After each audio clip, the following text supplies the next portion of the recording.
Sit down. You beat them. I never laid a finger on Tamara. Not once. And on Anna? That's another story. She always knew how to spark my ire. Your wife. How'd she make you angry? Too much salt in the soup? Socks never darned? 20 years we've known each other. She's seen me drunk and sober. She was there to greet me when I returned the victor. She was there to patch me up in defeat.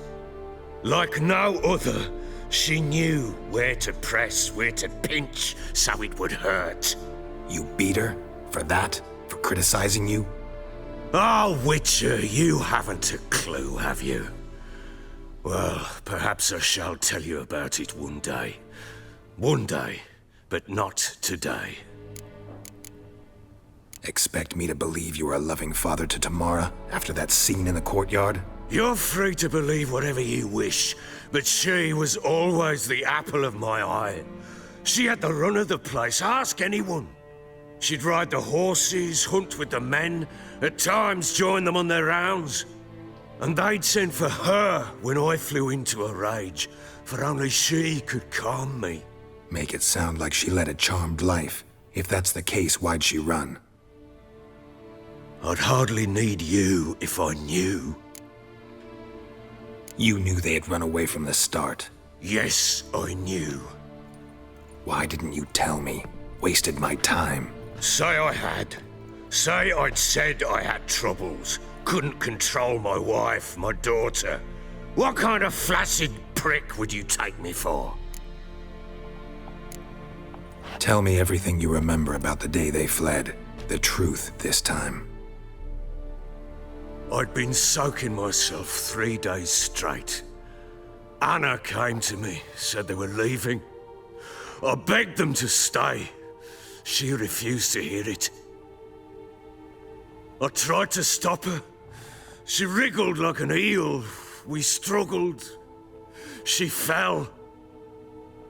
Last blasted thing I remember.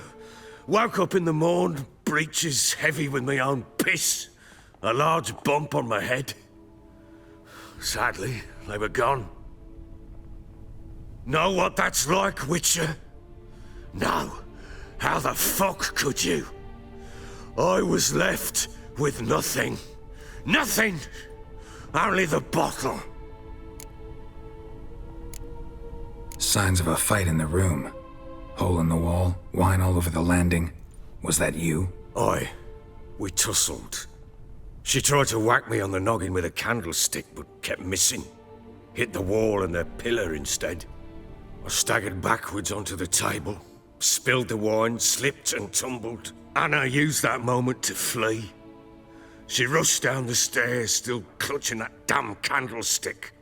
I caught her on the landing. We fell. I thought I had her. Then she turned and smacked me in the head. I blacked out. Don't know what happened next.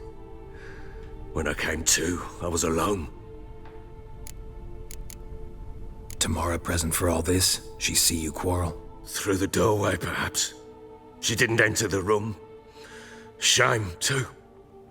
Things might have turned out differently. The sight of her always calmed me. What happened next? Next? It only got worse.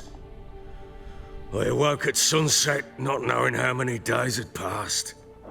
Thought it was all a ploughing, drunken nightmare. And then I went to the bedchamber, but Anna was not there. Instead, there was blood everywhere. I knew she'd miscarried.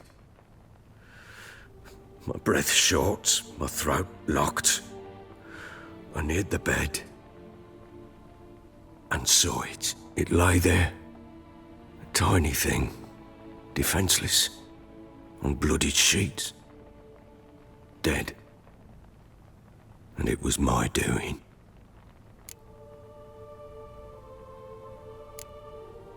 Seen a lot of dead in my time, but that must have been hard. Unspeakably so. My legs gave out. I saw fields of corpses at Sodden, saw witches burn in Maribor. But compared to this, all that was a rabbit's prick alongside a great oak.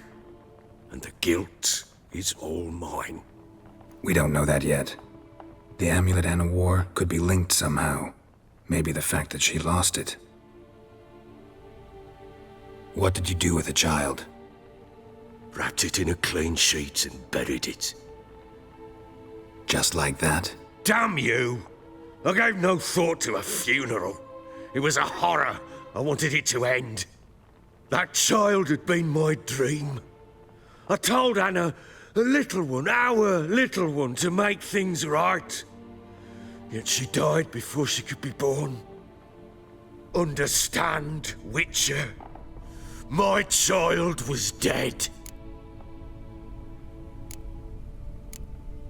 I sympathize. I do. Thank you. And know that I hope you find your Ciri. Deal we made means I need to find Tamara and Anna first. Just so happens your unborn daughter might help us do that. What? How? Sometimes miscarried fetuses, if they don't get a proper burial, turn into botchlings. Into fucking what? A cursed creature that draws strength from killing pregnant women. Once it's strong enough, it attacks those who scorned it. But how? How does it know? Blood ties. They're a strong bond. A bond I want to use to find your family. How? One of two ways. Legends claim you can bury a botchling under the family's threshold, perform a ritual, and turn it into a lubberkin. That's a sort of, hob, a guardian spirit that could lead me to your family. And the other way? We kill it and draw some blood. Take that to the Peller and he does the rest. Do not kill my child. It's suffered enough already. Lift the curse that it may finally rest in peace. Whatever we do, we gotta find the botchling first. I'll show you where I buried her, and I'll dig the grave at my threshold. If it turns out we can't transform the botchling into a lubberkin, they can bury us in it. Handy either way. The sooner we resolve this, the better. Best do it tonight, at midnight. Then wait here with me.